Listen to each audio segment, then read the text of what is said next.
భారతీయ సంప్రదాయంలో ప్రదక్షిణానికి చాలా ప్రాధాన్యత. అరుణాచలం వెళ్ళామనుకోండి, అరుణాచల పర్వతం చుట్టూత ప్రదక్షిణం చేయడం, శివాలయాల్లో చేసేటప్పుడు ఈ నంది పక్క నుంచి అట్లా వెళ్ళి పానువట్టం ఉన్నదాకా వెళ్ళి మళ్ళీ పానువట్టం నుంచి తిరిగి వస్తే ఒక ప్రదక్షిణం పూర్తయినట్టు. వృక్షాల దగ్గరికి వెళ్ళామనుకోండి, దాని చుట్టూ ప్రదక్షిణం. అదే మనం చిత్రకూటకు వెళ్ళామనుకోండి, కామఠ పర్వత్ అంటారు, ఆ చుట్టూత ప్రదక్షిణం చేయడం. భారతీయ సంప్రదాయంలో ప్రదక్షిణానికి చాలా ప్రాధాన్యత.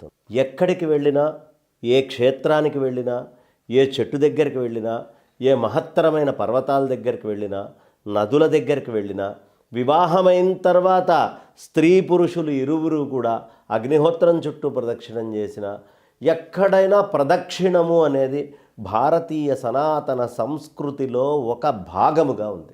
మనం నదీ పరిక్రమణ అంటే నర్మదా నది దగ్గరికి వెళ్ళామనుకోండి, చక్కగా నర్మదా నది చుట్టూతా మనం బ్రహ్మాండంగా ప్రదక్షిణం చేస్తాం. అదే మనం చిత్రకూటకు వెళ్ళామనుకోండి, కామఠ పర్వత్ అంటారు, ఆ చుట్టూతా ప్రదక్షిణం చేయటం.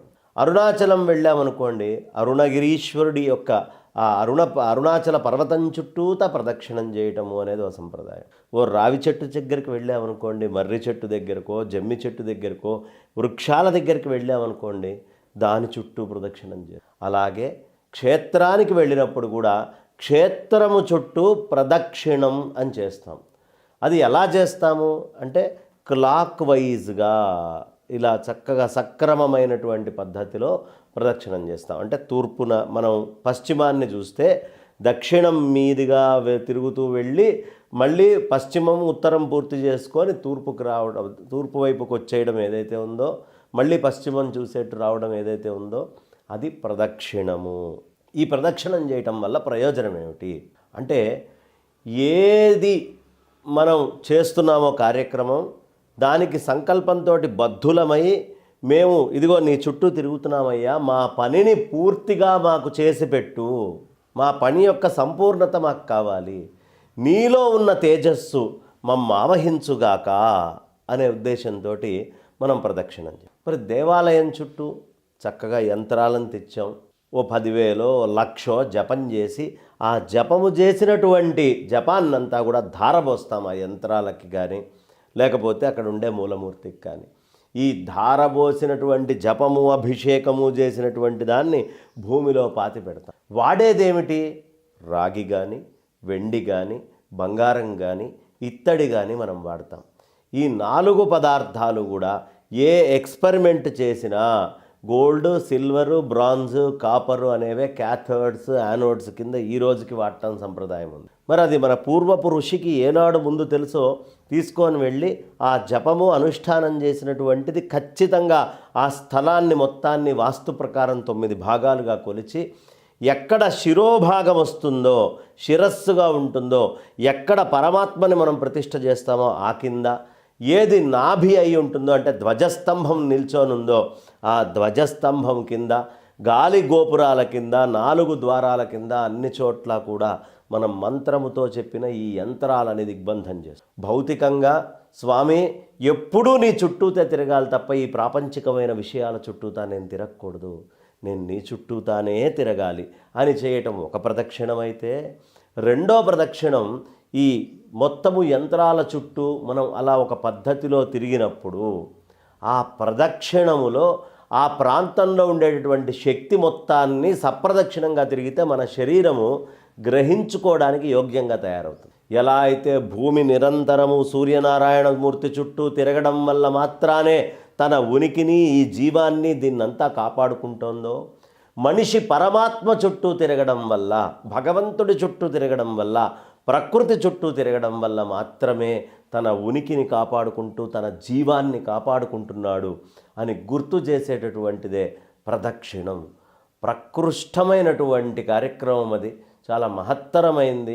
కాబట్టి అలా ఆ దక్షిణం వైపుగా మనం మొదలుపెట్టి సంచారం తిరిగి రావడం.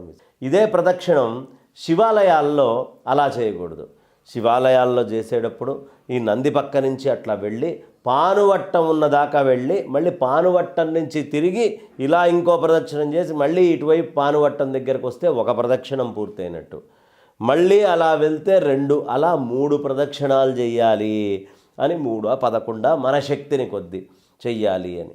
అలా ఎంత ఎక్కువ సార్లు తిరిగితే మన శరీరం అంత యోగ్యం అవుతుంది ఆ శక్తిని గుంజుకోవడానికి. కనీసం హీనపక్షం 3 ప్రదక్షిణాలైనా చేయవయ్యా అని చెప్తారు. 3 ప్రదక్షిణాల నుంచి మొదలుపెట్టి సంఖ్యనిచ్చారు. ఎలా పడితే అలా ప్రదక్షిణాలు చేయడానికి వీల్లేదు. 3 అయిందా 11 చేసుకో, 11 అయిందా 51 చేసుకో, 51 అయిందా 108 చేసుకో, అలా 1116 చేసుకో అని ప్రదక్షిణానికి సహస్ర సంఖ్య కొన్ని సంఖ్యల ప్రకారం మన పెద్దవాళ్ళు చెప్పారు. ఆ విధానంలో గనక మనం ప్రదక్షిణం చేస్తే ఖచ్చితంగా ధ్వజస్తంభము కింద ఉండే శక్తి, ఆ పరమాత్మ యొక్క విగ్రహం కింద ఉండేటటువంటి శక్తి, విగ్రహము నందు అర్చిస్తున్నటువంటి శక్తి మనకు వస్తుంది. అదేమిటండి, ఏమిటో తీసుకెళ్ళి 4 రేకులు పెట్టి అంత శక్తి వస్తుందంటారా అంటే ఎందుకు రాదండి శక్తి. ఒక చిన్న కాగితం తీసుకొని దానికి 10,000 రూపాయలని స్టాంపు కొట్టి గవర్నమెంటు ఓ సంతకం పెడితే 1,00,00,000 రూపాయల ఆస్తి కూడా అందులో రాసుకోగలుగుతున్నాంగా. ఓ 1,000 రూపాయల స్టాంప్ పేపర్ మీద. మరి ఉత్త కాగితము ఉత్త అచ్చే కదా. కాగితము అచ్చే అయినా గవర్నెన్స్ అడ్మినిస్ట్రేషన్లో ఏ క్షణం అది 1,000 రూపాయల స్టాంప్ పేపర్ అయిందో 1,00,00,000 రూపాయల కోట్ల రూపాయల ఆస్తులు రాసుకోవడానికి అది శక్తి సరిపోయేటటువంటి దాని కింద అవుతుంది.